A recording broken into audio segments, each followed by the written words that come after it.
কালকে কোনো টিকিট নেই, কালকে আপনারা জানেন কর্মদিবস শুরু হচ্ছে, তো তারপরেও টিকিট নেই। এবং শুধু এই শাখায় না, ইসা সিনেপ্লেক্স অন্যান্য শাখারও সেম অবস্থা। এবং আজকে আরেকটি আমরা নিউজ দেখলাম যেটাতে খুব ভালো লাগলো, যে মাল্টিপ্লেক্সের সর্বোচ্চ কালেকশনের মুভি এখন তাণ্ডবের নাম। তাণ্ডব মাল্টিপ্লেক্সে এখন পর্যন্ত যত ছবি রিলিজ হয়েছে 7 দিনে সর্বোচ্চ গ্রস সেল হয়েছে, এমনটা শাকিল ভাই বলবে। তো এটা খুবই ভালো লাগছে যে মানুষ তাণ্ডব উৎসবে আসলে উৎসবের সাথে তাণ্ডব দেখছে এবং তাণ্ডব থেকে এনজয় করছে, এবং টানা হাউসফুল যাচ্ছে, এবং ঢাকা বাইরে হলেও একই অবস্থা। তো সব কিছু মিলে হ্যাপি, খুবই ভালো লাগছে। অলরেডি তো বলেই ফেলছি ব্লকবাস্টার, ইনশাআল্লাহ তাণ্ডব ইন্ডাস্ট্রি হিট হবে, আল্লাহ যদি বাঁচায় রাখে। আপনারা সবাই দোয়া করবেন এবং সবাই তাণ্ডব দেখবেন। যারা তাণ্ডব দেখছে তারা সবাই বলছে যে এটা হলের এক্সপিরিয়েন্সই অন্যরকম। এটা দেখেই মনে হচ্ছে যে এটা আসলে সিনেমা হলের জন্যই বানানো হয়েছে।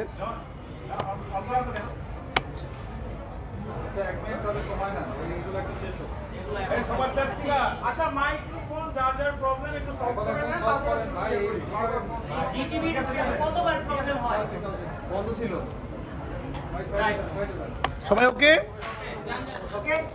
তো আমরা আজকে একটা জিনিস জেনেছি যেটা খুবই খুশি, যে মাল্টিপ্লেক্সের সর্বোচ্চ 7 দিনের সর্বোচ্চ যে আয়ের যে রেকর্ডটা ছিল তুফানের ছিল, সেই রেকর্ডটা ভেঙে দিয়েছে তাণ্ডব। তো বাংলাদেশে এখন যতগুলো মাল্টিপ্লেক্স আছে সব মাল্টিপ্লেক্সের 7 দিনের সর্বোচ্চ আয়ের যে নাম, যে সিনেমা, সেটা তাণ্ডব। তো সেটার জন্য আসলে আমার টিমকে আসলে অনেক অনেক শুভকামনা, এবং আপনাদেরকে শুভকামনা, দর্শকদেরকে আপনাদের কারণে সম্ভব হয়েছে। এবং কালকে ছুটির দিন না থাকা সত্ত্বেও কালকে সব টিকিট, আমাদের শো বেড়েছে আপনারা জানেন, সব টিকিট সোল্ড আউট হয়ে গিয়েছে। রবিবারের সব টিকিট সোল্ড আউট এক সপ্তাহ পরেও এই ক্রেজ, সেটা আমাদের কোনো আনন্দ দেয়, আমরা খুবই খুশি। এবং দর্শকরা একটা কথাই বলছে, তাণ্ডব এমন একটা সিনেমা যেটা হলে দেখার এক্সপিরিয়েন্সটাই ডিফারেন্ট। তো আপনারা সবাই তাণ্ডব দেখুন, তাণ্ডব উৎসব পালন করুন, দেশের যে উৎসবটা চলছে তাণ্ডব, সেটা এনজয় করুন। সবাইকে অনেক অনেক ধন্যবাদ।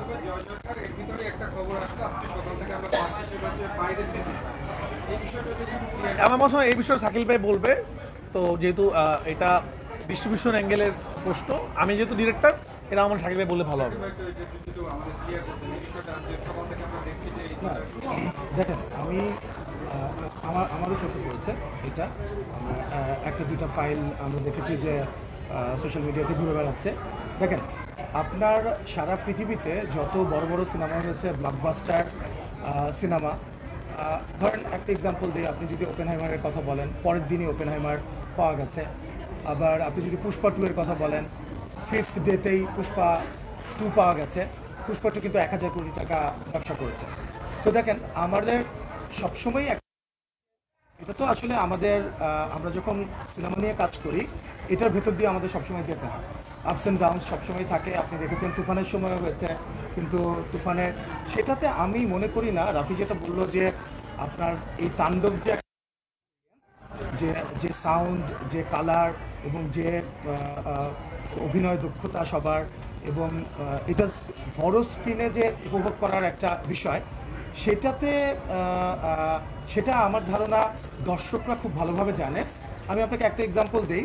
আপনি যেটা বললেন যে সকাল থেকে দেখছেন বা গতকালকে থেকে দেখছেন, আজকে তো সব হাউসফুল যাচ্ছে। আমি একটু আগেও অ্যাপার্ট ফ্রম মাল্টিপ্লেক্সেস, আমি সিঙ্গেল স্ক্রিনে ধরেন সেনা সাভারে খোঁজ নিলাম, সেখানে হাউসফুল।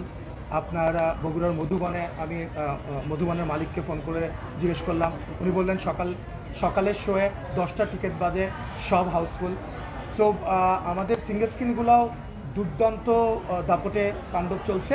আর মাল্টিপ্লেক্সের কথা বললে, দেখেন, আজকে একটা লং হলিডের পরে, মানে আজকে 8ম দিন, কালকে থেকে কিন্তু কর্মদিবস। এবং রাফি একটু আগেই, আমরা যখন আসছিলাম, আমি একসাথেই আসলাম আমরা, তো রাফি বললো যে 2টা টিকিট একটু চেক করি, 2টা টিকিট দরকার ছিল।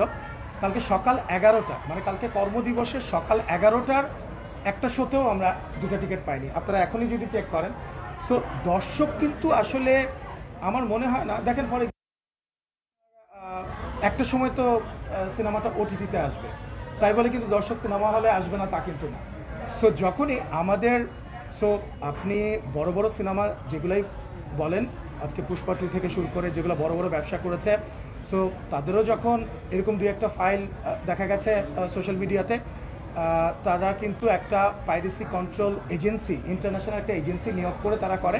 ওই একই এজেন্সি আমরা নিয়োগ করে প্রথম থেকেই আমরা নিয়োগ করেছি, কারণ আমরা জানি যে এই ধরনের ঘটনা ঘটতেই পারে।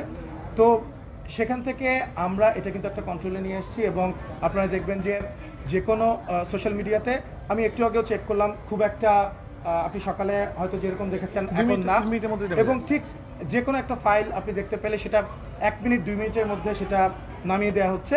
এবং সবচেয়ে বড় কথা হচ্ছে যারা এটা শেয়ার দিচ্ছেন অথবা যারা যে পেজ থেকে আপলোড করছেন সেই পেজ স্ট্রাইক ডাউন করে দেওয়া হচ্ছে।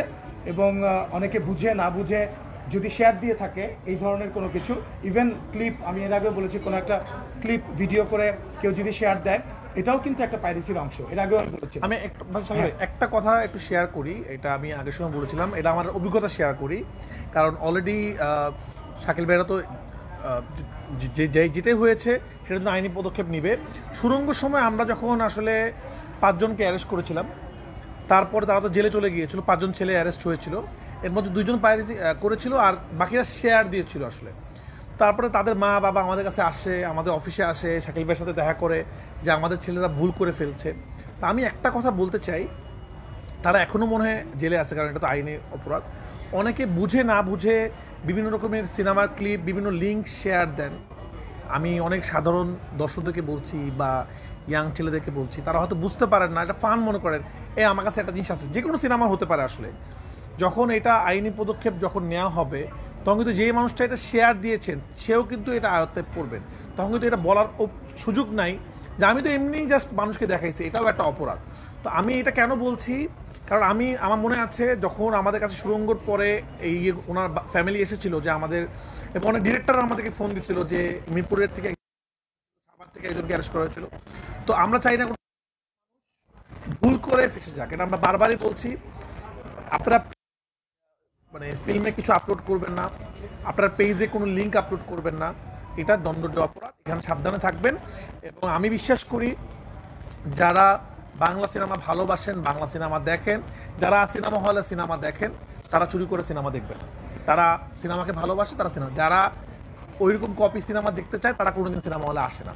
আমি বিশ্বাস করি বাংলা সিনেমা এগিয়ে যাবে, বাংলা সিনেমা দেখবে। এবং অবশ্যই আমি রাফির সঙ্গে একটু অ্যাড করতে চাই। রাফি ইজ কারেক্ট যে এই সিনেমাটা বারবার রাফিও বলছে, আমরাও বলতে চাই দর্শককে, এবং দর্শকও জানে পড়া ভিড়, এবং একটা টিকিটও পাওয়া যাচ্ছে না, আগামী 2-3 দিনের টিকিটও নাই। তার মানে তো দর্শক এই হল এক্সপিরিয়েন্সটা চায়।